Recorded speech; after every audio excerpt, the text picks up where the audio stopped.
ปวดมันนี่แล้วเนาะ ติดที่ก่อนก่อนเขาจะแบบแล้วต่อไปมันจะดีเลยติดไม่ยุ่งเลยว่ามันพายุหมุนนะ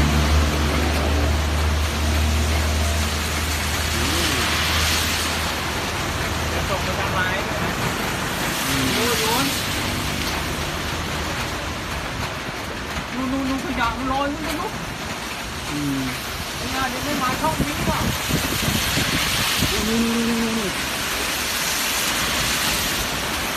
อย่ายังตาเปิดเลย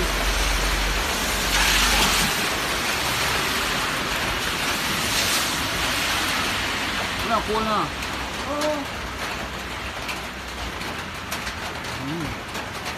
ไอ้งานไม่มาช่องนี้ช่วงนี้ยิ่งพาฝนไปกัน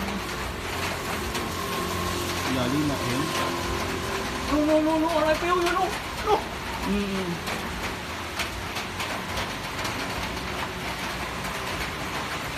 ไอ้สังกะสีปิ้วเลยเมื่อกี้ นี่ได้เกิดพายุหมุน